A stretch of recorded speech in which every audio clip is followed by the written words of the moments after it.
बोलना नहीं चाहते थे और हम 2 दिन से कुछ बोल भी नहीं रहे थे क्योंकि तबीयत भी खराब था। बट मुझे लगा जे अब तो ठीक नहीं लगता है कि हमें क्या, ये जनता दे देगी और ये ईश्वर जरूर देगा। अगर आपसे कोई विशेष प्रॉब्लम है और लड़की का सहारा लेकर ये सब करना, अरे बाप रे, अब इतनी हद तक कोई गिर जाएगा मुझे तो पता नहीं था। बट ठीक है, लिसन, होता है।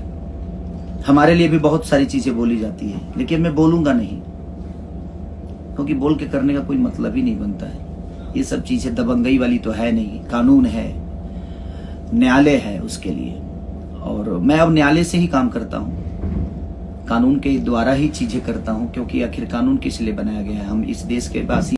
जय भीम, नमो विधायन। दोस्तों फिर से न्यू वीडियो से आ गए, वीडियो में बना रहे और वीडियो को पूरा लास्ट तक देखिए। जी हाँ दोस्तों, ट्रेंडिंग स्टार खेसारी लाल का आप सबसे पहचानते होंगे। जी हाँ दोस्तों, चमरान स्टार विकास राव के गाना बार बार चोरी कर लाइव आकर टारगेट कर रहा है। जी हाँ दोस्तों, आप लोग इस वीडियो को कितना से इतना शेयर कीजिए, खेसारी लाल कितना कमेंट में गाली दो कि कभी भी विकास भैया गाना चोरी ना करे।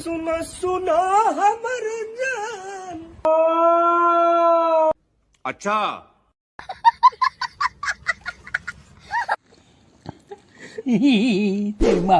जानू बास अबुलास हमर जाई। देख लो दोस्तों वीडियो में टुनटुन यादव कैसे कुकुर नियन गाना गा रहा है। जी हाँ, और खट्टी चमार हो तो मेरा चैनल को जरूर सब्सक्राइब करना और कमेंट पर जय भीम नमो विधायन लिखना ना भूले। तब तक ले बाय बाय, टाटा।